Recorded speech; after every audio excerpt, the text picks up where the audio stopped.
아멘. 귀한 찬양 감사드립니다. 이 시간 눈을 감고 말씀을 기다립니다. 주의 이름만이 우리 심령에 떠오르게 하시고 사모하게 하시옵소서. 우리를 구원하시기 위해 이 땅에 오신 주님, 말씀으로 역사하시는 주님, 대림절 첫째 주일에 우리에게 주시는 주님의 말씀을 기다립니다. 성령이여 감화 감동하시옵소서.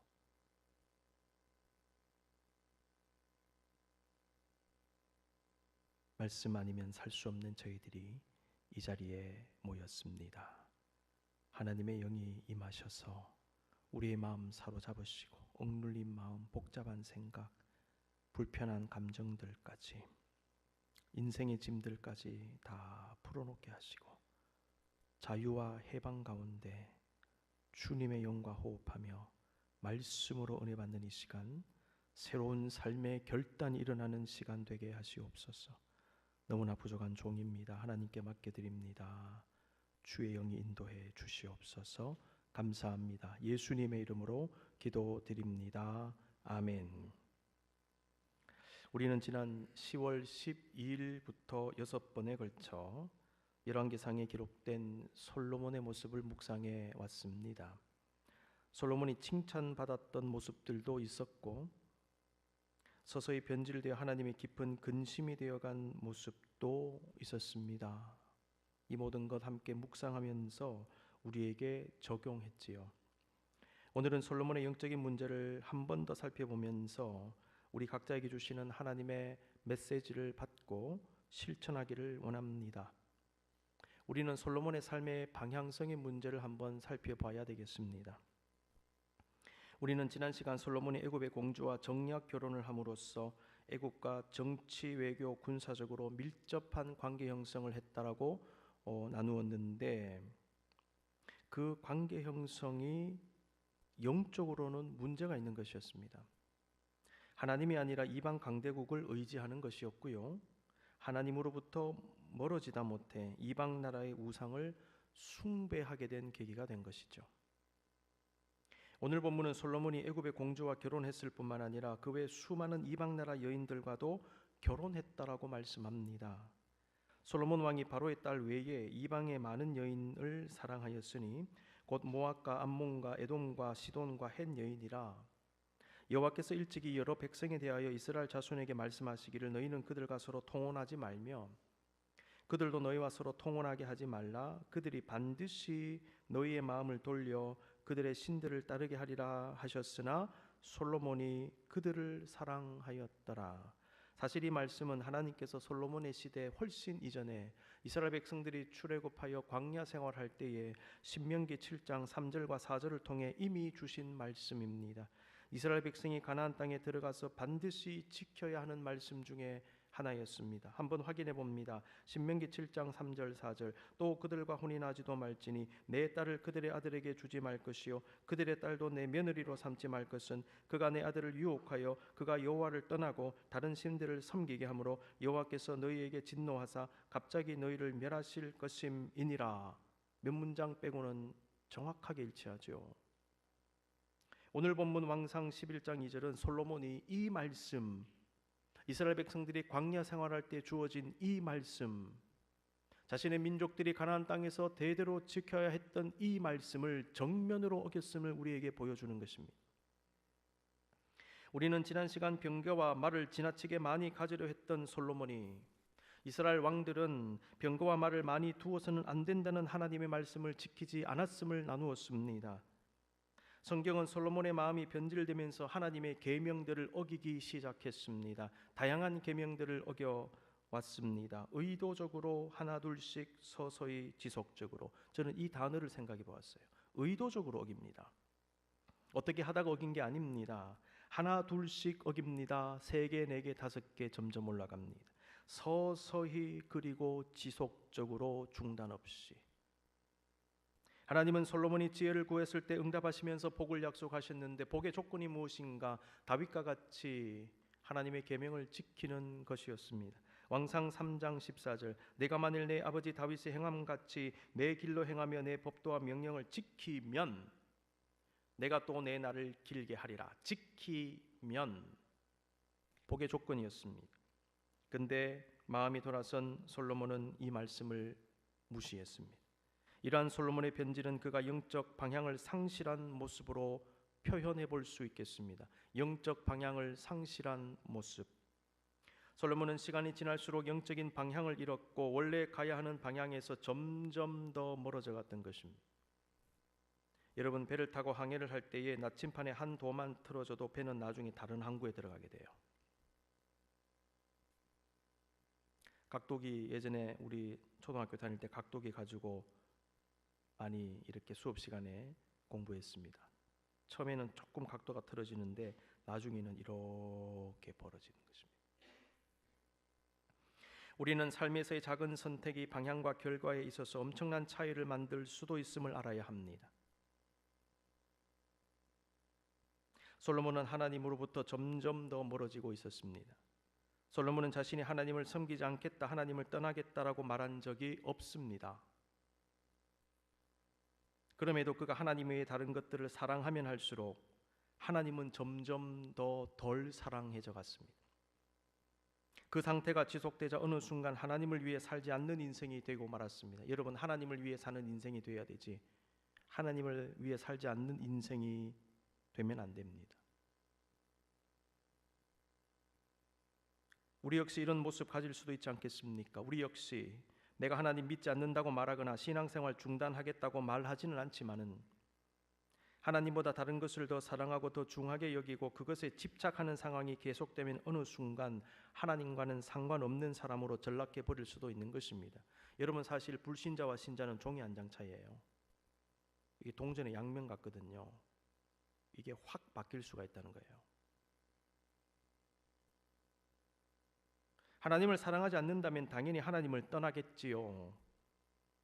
그런데 하나님을 덜 사랑하고 다른 것을 더 사랑하는 상황이 계속되어도 설령 내가 하나님을 떠나겠다 선언하지는 않지만은 서서히 그리고 나도 모르게 내 몸과 마음이 하나님으로부터 멀어질 수 있는 것, 어느 순간 보면 거리가 벌어져 있는 거예요. 내가 여기 서 있네. 그래서 여러분, 사람은 언제나 내가 어디에 서 있는지, 어디로 가는지, 무엇을 하고 있는지를 점검해야 됩니다. 어느 순간 멀어져 있을 수 있어요. 순수 우리말 중에 시나브로라는 말이 있습니다. 이 말의 뜻은 모르는 사이에 조금씩입니다. 시나브로 가네라고 말한다면 그 뜻은 모르는 사이에 조금씩 가네, 그 말이에요. 이렇게 보면 가는 듯 안 가는 듯 하는데 눈을 한번 돌렸다가 나중에 보면요, 저만큼 가 있는 거예요. 이게 시나브로입니다. 하나님을 향한 우리의 믿음과 사랑과 열정이 시나브로 퇴색되어져 가고 하나님을 향한 우리의 마음이 시나브로 돌아서고 멀어져서는 안 됩니다. 이러한 일을 막기 위해서는 하나님을 가장 사랑하는 그 마음을 잃지 않아야 합니다. 우선순위에 대한 마음을 놓치면 안 됩니다. 하나님을 다른 어떤 것보다 더 사랑하지 않으면, 다시 말해서 하나님이 아닌 다른 것을 하나님보다 더 사랑하면 순결한 신앙을 지키기는 어렵습니다. 하나님도 사랑하고 저것도 사랑한다? 성경은 그렇게 안 된다라고 말씀하죠. 하나님을 최우선 순위로 두어야 한다라는 것 기억하십시오. 아마도 이런 이유 때문에 예수님은 부활하신 후에 베드로를 찾아가셔서 그에게 네가 나를 사랑하느냐라고 물으신 것 같아요. 요한복음 21장 15절 같이 읽을까요? 요한의 아들 시몬아, 네가 이 사람들보다 나를 더 사랑하느냐?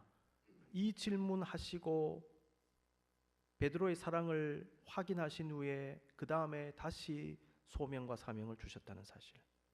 하나님은 무엇을 확인하기 원하시는가? 네가 이 사람들보다 나를 더 사랑하느냐? 나를 더 사랑하느냐? 이거를 확인하기를 원하신 것 같아요. 네가 나를 사랑하느냐라고 물으신 주님의 말씀과 연결되는 말씀이 신명기 6장 5절로 볼 수 있겠습니다. 너는 마음을 다하고 뜻을 다하고 힘을 다하여 내 하나님 여호와를 사랑하라. 어떻게 마음을 다하고 어떻게 뜻을 다하고 어떻게 힘을 다할 수 있어요? 이렇게 사랑하는 사랑이 어떤 사랑입니까? 하나님을 가장 사랑하는 거예요.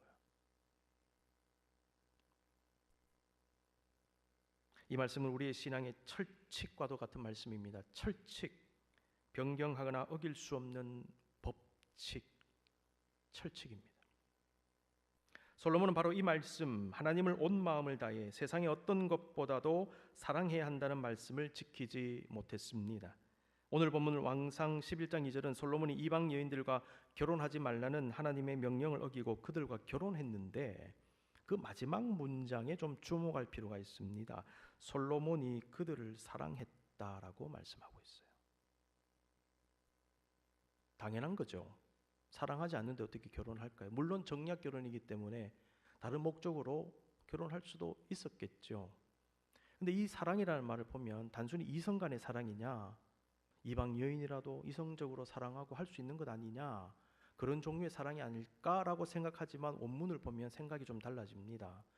사랑하였더라라고 번역된 히브리 말 보면 집착했더라, 붙잡았더라라는 뜻이에요. 제가 영어 성경을 좀 찾아봐서 어떻게 번역을 했는지 NIV를 보니까 Nevertheless, 그럼에도 불구하고 Solomon held fast to them in love로 돼 있어요.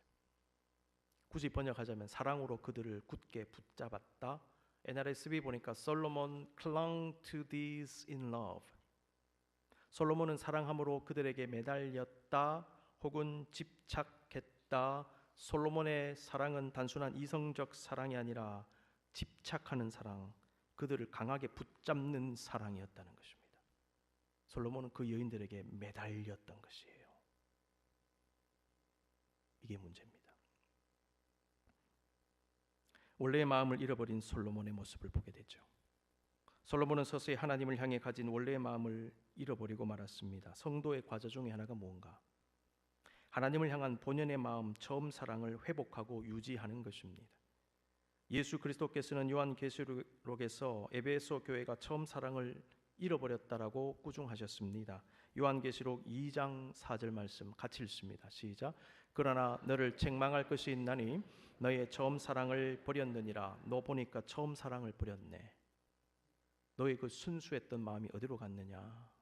너의 첫 믿음이 어디에 있느냐? 솔로몬은 하나님을 향한 원래의 마음, 처음의 믿음, 처음의 사랑을 잃어버린 것입니다.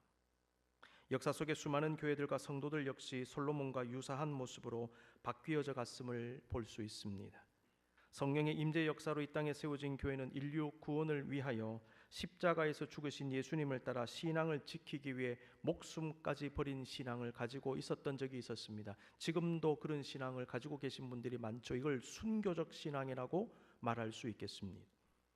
그런데 동시에 새 속에 젖어 각양의 배교와 배신과 변질된 모습으로 하나님의 근심이 되고 세상의 지탄이 된 적도 많습니다.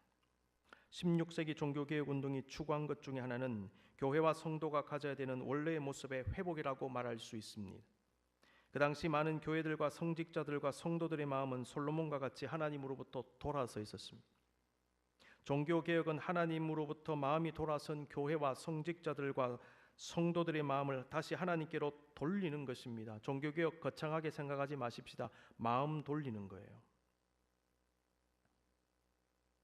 종교개혁에 대한 이러한 이해의 한 근거가 되는 것을 꼽자면 청교도들이 추구했던 회심운동입니다. 청교도들은 한 영혼의 회심이 목회의 가장 중요한 목적 중에 하나라고 생각했습니다. 저는 여기에 온전히 동의합니다. 목회의 목적 중에 하나가 뭐냐? 한 영혼의 회심이다. 청교도들은 회심을 추구하는 목회는 종교개혁을 추구하는 수단으로 생각했습니다. 회심은 마음이 바뀌는 거잖아요. 종교개혁은 사람들의 마음을 바꾸어 주님께로 돌리는 거거든요. 그러니까 회심과 종교개혁과 목회의 개념이 연결돼요. 그래서 청교도 목회를 어떻게 규정해 볼 수 있겠는가? 회심을 지향하고 종교개혁을 추구하는 말씀 중심의 목회다라고 말할 수 있어요. 말씀은 한 영혼의 회심에 굉장히 중요한 영향을 미치는 은혜의 수단 중에 하나입니다. 우리가 이 회심이라는 주제를 깊이 들여다볼 때에 회심은 하나님의 은혜 가운데 마음이 근본적으로 바뀌어지는 것, 거듭나는 것을 의미합니다. 회심은 세상을 향하던 마음을 바꾸고 하나님께로 완전히 돌리는 것입니다. 세상으로 가던 발걸음을 멈추고 방향 전환하여 하나님께로 향하는 것이 회심입니다. Conversion. 자, 이런 관점에서 솔로몬의 변심의 모습을 들여다보면 그는 반회심적 인물이었다는 것을 보게 되는 것입니다. 원래 하나님을 향했던 그 마음이 돌아섰지 않습니까? 반회심적, 우리가 세상을 향해서 기울어졌던 마음을 돌려 하나님께로 가야 되는 이 회심적 삶을 살아야 되는데 솔로몬은 거꾸로 간 것입니다. 반회심적 삶을 살았던 것입니다. 여러분, 시간이 지날수록 나이를 먹어갈수록 신앙 생활을 한 연수가 더해질수록 나도 모르게 하나님을 향한 처음 사랑이, 순수한 믿음이, 순전한 열정이 신압으로 줄어들고 사라져갈 수 있음을 조심하십시다. 솔로몬처럼 우리 역시 하나님으로부터 신압으로 멀어져 갈 수 있음을 두려워해야 합니다. 왜요? 끝나버리는 것입니다. 멀어지면. 우리 인생의 최대의 과제 중에 하나는 원래 가져야 하는 마음을 가지는 것입니다. 이것은 하나님을 향해서뿐만 아니라 함께 살아가는 사람들을 향해서도 마찬가지입니다. 교회를 향한 마음, 가족을 향한 마음, 아내를 향한 마음, 남편을 향한 마음, 교우들을 향한 마음, 지켜야 되는 마음이 있어요. 그거 잃어버리면 안 돼요. 저는 기도할 때나 말씀을 준비할 때, 운전할 때도 찬양을 많이 듣는 편인데요. 최근에는 80년대, 90년대 제가 중고등학교 다니고 신학교 다닐 때 은혜 받았던 찬양들을 일부러 지금 듣고 있습니다. 놀라운 것은 그때 은혜 받았던 그 오래된 찬양들을 지금 다시 들으니까 시간을 돌려서 그때로 돌아간 것 같은 느낌. 사람은 기억을 가지고 있지 않습니까? 은혜 받은 기억, 감동을 받았던 기억을 간직하고 있거든요. 근데 그 찬양이 그 기억을 되살려요. 지금보다 훨씬 더 순수했다고 생각되는 그때의 그 마음, 그때 받은 감동을 느끼면서 내면이 정화되는 체험을 하고 있습니다. 특히 저희는 All Nations 찬양 집회를 통해서 많이 은혜 받은 세대인데, 하스데반 선교사님 그때 인도하시고 전국적으로 그 찬양 운동이 일어났잖아요. 그때 은혜 참 많이 받았거든요. 중학교 때, 고등학교 때. 그때 찬양을 들으면서 그 집회 현장도 제가 있었고, 근데 그때 그 감동과 은혜의 물결을 느끼곤 합니다. 그때 참 물불 안 가리고 교회 생활하고 기도에 참여하고 부족하지만 열심으로 섬겼는데 내 마음이 이렇게 때가 많이 묻었구나. 그때의 순수한 마음이 나에게 있는가? 그때 그 티네이저 때 절박한 마음으로 기도했는데 그때와 같은 마음으로 눈물 흘리면서 간절함을 가지고 내가 기도하는가? 교회를 향한 나의 마음은 지금 어떤가? 수십 년이 지나 목사로 살고 있는데 그때의 순수하고 깨끗한 마음을 나는 간직한 채 목회를 하고 있는가? 신앙생활을 하고 있는가? 이런저런 생각하면서 그때의 감동을 되살리고 그때의 마음을 찾기 위해서 애쓰고 있습니다.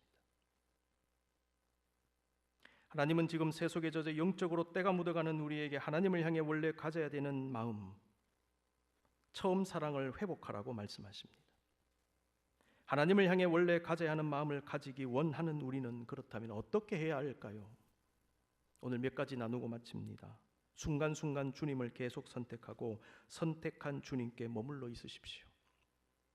솔로몬은 젊은 시절 선택한 하나님을 계속 선택하고 계속 주님 안에 머물러 있지 못했습니다.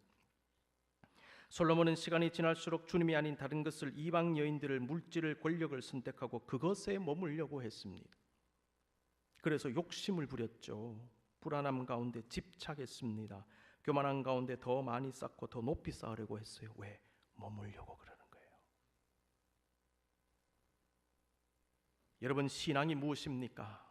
신앙이란 매 순간 주님 계속 선택하고 선택한 주님께 머물러 있는 게 신앙입니다.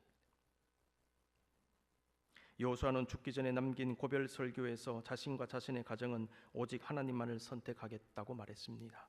여호수아 24장 14에서 15절 같이 한번 읽습니다. 시작. 그러므로 이제는 여호와를 경외하며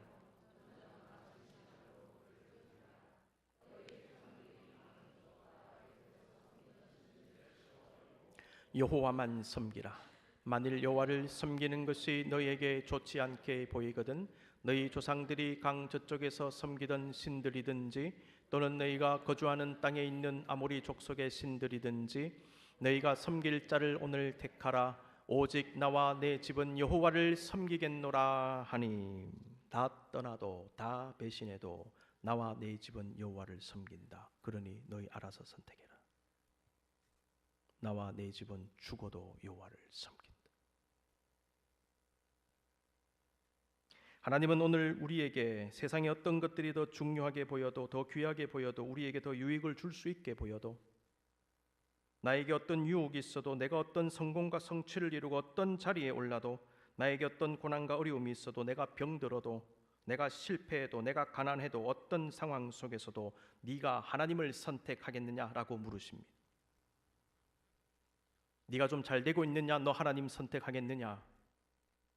네가 좀 못되었느냐? 좀 실패했느냐? 네가 질병이 있느냐? 너 그래도 하나님 선택하겠느냐? 물으십니다. 여러분, 하나님을 선택하는 것도 중요한데요, 하나님께 계속 머무는 것도 중요합니다. 마르다의 동생 마리아가 예수님의 발치에 앉아 말씀을 듣는 모습 우리가 묵상했지요. 그녀가 주님 선택하고 주님께 머무른 모습을 보여줘요.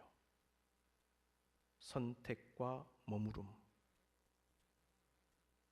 예수님은 다음과 같은 목적을 가지고 12 제자를 선택하셨습니다. 마가복음 3장 13에서 15절, 또 산에 오르사 자기가 원하는 자들을 부르시니 나온지라. 이에 12를 세우셨으니 이는 자기와 함께 있게 하시고 또 보내사 전도도 하며 귀신을 내쫓는 권능도 가지게 하려 하심이라. 여러 목적들이 나오는데 첫 번째, 자기와 함께 있게 하시고, 주님은 제자들이 당신께 머무르게 하신 것입니다. 너 나에게 좀 머물러 있으면 안 되겠느냐? 예배해라. 내가 너와 함께 한다. 우리 같이 있자라는 거예요. 너 기도해야 된다. 내가 네가 기도할 때 들어준다. 우리 같이 있자. 교회 봉사할 때 같이 있자. 여러분, 하나님 우리와 같이 있기를 원하십니다. 같이 하자. 같이 있자. 나와 함께 가자. 자기와 함께 있게 하시고. 제자가 무엇입니까? 주님을 따르는 자고요, 주님과 동행하는 자고요, 주님과 머무는 자예요.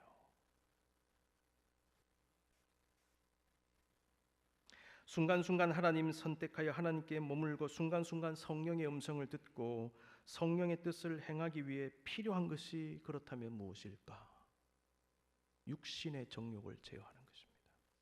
그 중에 하나가 솔로몬이 이방 여인을 사랑하였다는 왕상 11장 2절의 말씀은 우리에게 다양한 정보를 줍니다. 솔로몬은 이방 여인들을 아내로 맞이했습니다. 많은 여인들을 집착하고 붙잡았습니다. 의지했습니다. 우상 숭배로 넘어갔습니다. 그런데 가만히 보십시오. 그 속에는요, 자신의 정욕을 통제하지 못하고 성적으로 타락한 솔로몬의 모습도 담겨 있어요. 솔로몬은 물질의 유혹과 성의 유혹과 우상 숭배의 유혹에 넘어간 것입니다. 부귀와 영화의 맛을 보기 시작한 솔로몬은 정욕 제어에 실패하고 말았고, 정욕 제어의 실패는 유혹에 취약한 상태가 되게 했습니다. 우리는 누구나 유혹을 당합니다. 하루에 수십 번씩 유혹의 요소들이 저와 여러분의 머리와 마음을 지나갑니다. 근데 안 걸려들려면 내가 취약해지면 안 돼요. 내가 면역력이 떨어져 있으면요, 조그마한 질병이 와도 당장 걸리지 않습니까? 근데 면역력이 강하면 지나갈 수 있는 거예요. 영적인 원리, 의학적 원리 비슷한 게 많습니다. 그러므로 제어하라. 뭐를요? 유혹받을 수 있는 요소를 제어하라. 그 요소 중에 하나가 뭔가? 정욕이라는 거예요. 이거 제어하지 못하면 조그마한 유혹에도 걸려들게 되어져 있습니다. 여러분, 솔로몬이 영적으로 무너진 이유는 바로 저것이죠. 저기에 실패한 거예요. 하나님은 솔로몬의 실패를 답습하지 않기를 원하는 우리에게 정욕을 제어하라고 말씀하십니다. 베드로전서 2장 11절, 사랑하는 자들아 거루민과 나그네 같은 너희를 권하노니 영혼을 거슬러 싸우는 육체의 정욕을 제어하라. 육체의 정욕은 영혼을 거슬러 싸운다. 이 두 개가 부딪힌다는 거죠. 바울은 죄악된 육신의 정욕대로 살지 말고 영으로서 몸의 행실을 죽이라고 말씀했습니다. 로마서 8장 13, 14절 너희가 육신대로 살면 반드시 죽을 것이로되 영으로서 몸의 행실을 죽이면 살리니 영으로서 성령으로서 몸의 행실을 죽이면 정욕을 죽이면 살리니 영적으로. 신앙생활하는 우리에게 예배와 기도와 묵상과 찬양의 삶이 필요하고 영성 훈련을 계속 받아야 되는 이유가 무엇인가? 죄와 유혹에 취약한 우리 육체를 다스리고 죄악된 욕구가 아니라 성령의 거룩한 욕구를 따라 사는 영성체로 우리 자신을 만들어가기 위함입니다. 강한 면역력을 가지고 건강한 영성을 가지고 어떤 유혹과 어떤 시련과 어떤 죄의 요소들이 와도 내가 방어하고 이겨낼 수 있는 그 상태를 만들어야 된다는 거죠. 그것을 통해 영적으로 무너지는 삶이 아니라 영적으로 세우는 삶, 영적인 실패의 삶이 아니라 승리의 삶을 살고 심판과 저주의 길이 아니라 하나님께서 약속하신 복의 길로 걸어가게 될 줄로 믿습니다. 2005년에 개봉된 Kingdom of Heaven이라는 영화가 있습니다. 이 영화는 12세기 후반 제3차 십자군 전쟁 직전에 이슬람 진영의 지도자였던 살라딘 장군과 그의 군대가 예루살렘을 함락하는 상황을 배경으로 합니다. 이 영화의 마지막 부분에는 프랑스 대장장이 출신 기사였던 발리안이, 저분이 이제 발리안 역할을 하신 분인데요. 예루살렘을 지키던 기독교 진영 군대를 이끌면서 살라딘 장군과 1대1로 대면하여 만나서 협상하는 장면이 나옵니다. 양쪽 군대가 이렇게 있고 그때 상황은 사실은 이슬람이 완전히 이기는 상황이었어요. 그래서 우리가 처참한 어떤 사륙을 좀 막고 잘 좀 해보자 이렇게 협상하는 상황이었습니다. 협상을 마치고 돌아가는 살라딘에게 이분이 묻습니다. 예루살렘이 도대체 뭡니까? 그 영문 그대로 보면 What is Jerusalem worth라고 돼 있어요. 예루살렘의 가치가 뭡니까? 물었어요. 살라딘 장군이 말했습니다. Nothing. 그래서 발라딘 얼굴이요. 대사는 안 나오는데 황당하다는 표정을 짓는 거예요. Nothing? 아니, nothing인데 이렇게 우리가 처참하게 싸워야 돼? 당신 nothing인 예루살렘을 위해서 이렇게 우리가 죽기 살기로 싸웠습니까? Nothing. 그런 표정. 그런데요, 살라딘이 가다가 금세 돌아서요. 그러면서 한마디 합니다. Everything. 저 배우가 이렇게 하더라고요. Everything. 나중에 영화 한번 보십시오. 예루살렘은 아무것도 아니다. 그런데 everything이다. 이것은 예루살렘을 향한 살라딘 장군의 양가 감정을 보여주는 것 같아요. 근데 이 말은 예루살렘이 가진 이중성을 같이 나타낸다고 저는 생각합니다. 세상 많은 것들이 이와 같은 거예요. 저와 여러분이 이 이중 감정, 이 양가 감정이 있거든요. ambivalence. 이런 마음도 있고 이런 마음도 있고. 예루살렘이 중요한 것 같아 죽기 살기로 함락하려고 했는데 가만히 생각해 보면 이렇게까지 할 만한 이유가 있는가? 이게 정말 중요한가? 싶기도 하면서 허무한 마음이 들지 않겠습니까? 내가 열심히 이렇게 했는데 고작 이것 때문이야? 이거 하려고? 막상 이루었는데 그렇게 행복하지가 않네. 그렇게 기쁜 마음이 없네. 왜 이러지? 고작 이것 때문에 내가 이렇게 열심히 했나?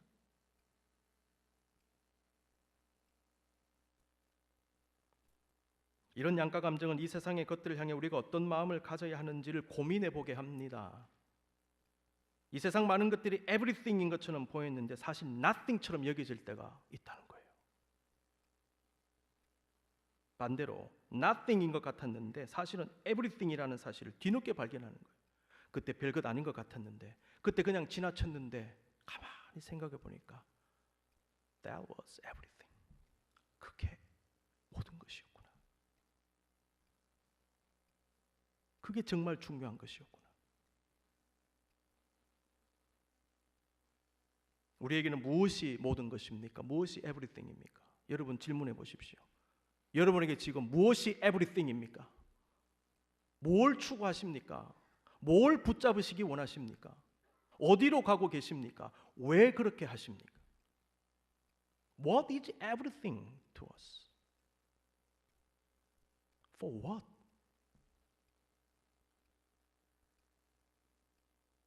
여러분 혹시 nothing인 것을 everything인 것처럼 착각하고 붙잡고 계시지는 않으십니까?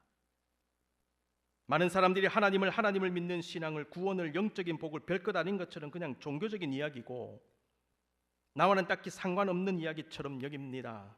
그래서 어떤 사람들은 관심이 없어요. 들으려고 하지도 않습니다. 무시하기도 하지요. 어떤 사람은 적대적인 마음을 가져요. 그러나 주님을 만난 사람, 복의 은혜, 복음의 은혜, 구원의 은혜를 아는 사람에게는 하나님이 모든 것입니다. 그래서 어떤 사람들은 신앙 지키려고 목숨을 포기합니다. 우리는 그런 사람들을 순교자라고 얘기합니다. 그들이 왜 순교합니까? 하나님이 모든 것이기 때문에.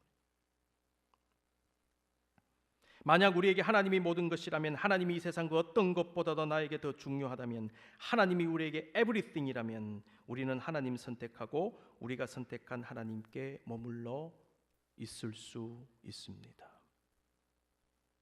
솔로몬이 그들을 사랑하였더라.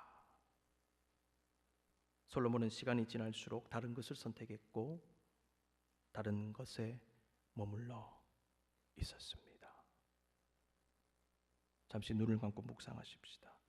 여러분 지금 무엇을 선택하고 계시나요? 여러분 어디에 머물러 계십니까? 오늘부터 대림절이 시작됩니다. 예수 그리스도는 우리의 구원을 위해, 우리의 마음을 원래의 상태로 돌리시기 위해, 하나님을 향해 잃어버린 마음을 회복하게 하시기 위해 이 땅에 오셨습니다. 여러분 원래 가져야 되는 마음을 회복하십시다. 저와 여러분이 주님을 향한 처음 사랑을 회복하십시다. 하나님은 우리에게 모든 것입니다. 모든 것 되신 하나님을 순간순간 선택하시고 주님께 머물러 계시기 바랍니다. 우리의 구원과 회복을 위해 이 땅에 오신 예수 그리스도를 깊이 묵상하며 주님께 더 가까이 나아가시는 복된 대림절 보내시기 바랍니다. 우리 하나님께로 더 가까이 찬양하며 응답하겠습니다.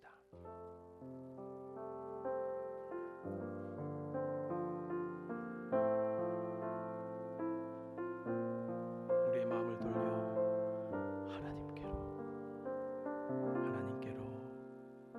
나아갑니다.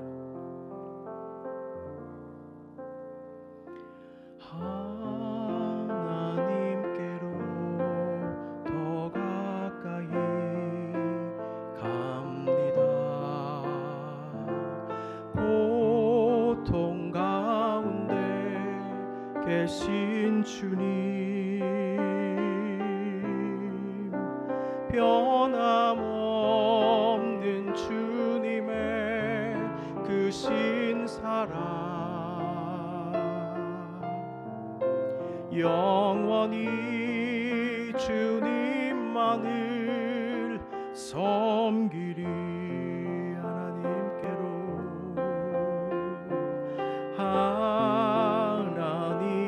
하나님께로 더 가까이 갑니다. 고통 가운데 계신 주님, 변함없는 주님의 그 신사랑 영원히 주님만을 섬기리. 우리 찬양 들으면서 오늘 말씀을 우리 가슴에 새기십시다. 하나님께로 우리 마음을 돌리기를 원합니다. 어느새 때 묻어있는 우리의 마음을 회개합니다. 주를 향해 가졌던 처음 사랑과 처음 열정과 처음 믿음을 회복하게 하시옵소서. 다른 것이 우선순위가 되지 않게 하여 주시고, 나도 모르는 사이에 신압으로 주님으로부터 멀어지는 우를 범하지 않도록 주여 우리를 붙잡아 주시옵소서. 순간순간 주님을 선택하고 주님께 머물러 있기를 원합니다. 하나님께로 더 가까이 나아갑니다. 우리 기도하고 이번 한 주간에 여러분의 가정과 기업과 우리 교회를 위하여, 여러분의 승리하는 삶을 위하여 기도하시기 바랍니다. 다 같이 기도합니다. 주님, 하나님 감사합니다.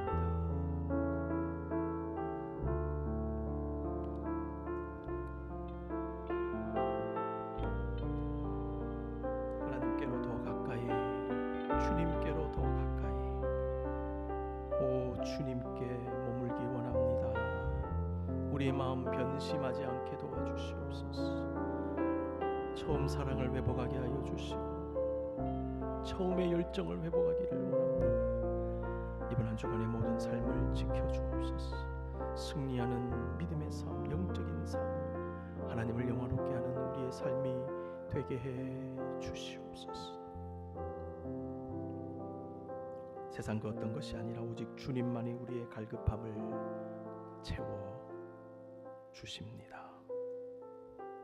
오직 주께만 더 가까이 가기 원합니다.